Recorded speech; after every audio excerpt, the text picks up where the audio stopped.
Somebody said that you used to do like go to comedy mics. Did you ever? Not for me to do comedy, but I used to do it to... Actually, no, I did actually. I did I used to play with this... they were an improvisational rap group called Abandaman, and he was a comedian who rapped and made... he basically would be like... They had a song called What's in Your Pocket, and he would rap about what was in everyone's pockets and make it funny. So I played with them for a bit. But no, for me, it was more... the scene that I was a part of was very cliquey and very like the cool kids over here. And I was always part of the misfits. And you would go and play these gigs where everyone on the lineup would have an acoustic guitar and they'd all be singing love songs. And I'd just be another one of them, just not as good. I was 17, not 25. My songs were very like rudimentary and like not great. And I found like this guy actually, my best mate Jamal, ran a YouTube channel that was primarily rap, and he put me on that channel. And then suddenly there was a whole group of people that were like, "Oh, we actually quite like this acoustic music." So I would turn up at hip hop nights first, and grime nights, and soul nights, and I would play, and I would get a better reaction because it was just different. It was something that would stand out, whereas I did not stand out in the acoustic scene because it was just the same as everyone that's else. Interesting. And then I started playing comedy nights, poetry nights. I would turn up at different things. I used to get roasted whilst the toughest gig I ever played. It was an all-black comedy night in central London called the Sunday Show. And I was booked for this show. And as I was setting up my guitar, the guy on stage was roasting me, being like, "What the fuck is this white kid doing with this tiny guitar and blah, blah, blah." And it was probably one of the best gigs of my life. I got on stage. I instantly went into a rap tune. I dropped this song and this song and this song.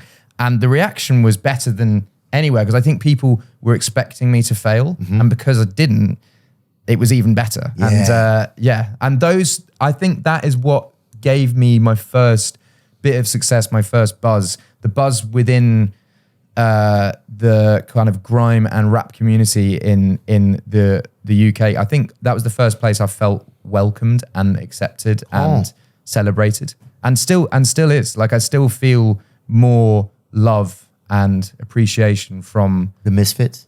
No, from the grime and rap community. Aye. Yeah, in the UK. Interesting.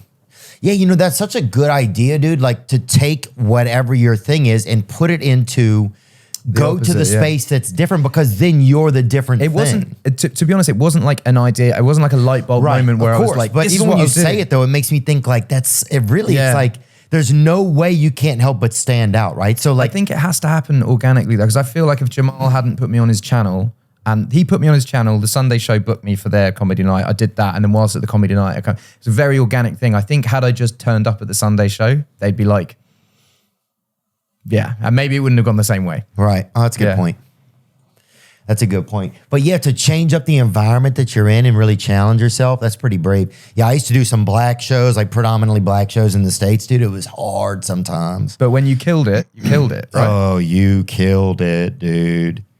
Yeah, and people would stop. Basically, but I bet it's either like you kill it or you bomb. There's no in between. There's no like all right shows. And when you don't do good in front of a black audience as a white guy, you feel the pain of hundreds of years. You feel, my pain traveled all the way back to England in a boat. And then got off and experienced more pain. I was like, how much pain is inside of me?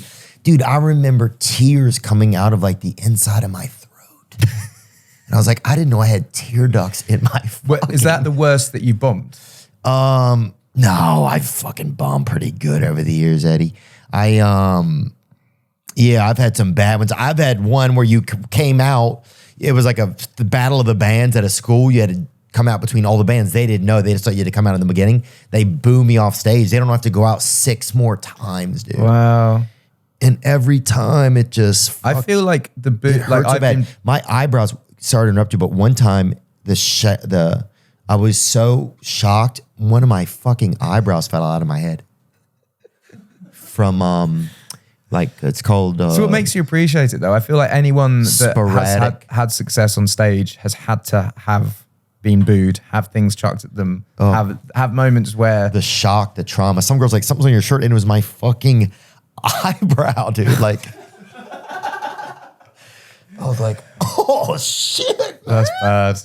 Yeah, so that kind of stuff, to not be able to protect your tear ducts from the wind just because you had a bad set, dude, that's the kind of shit that people do, that we do not need to be going through.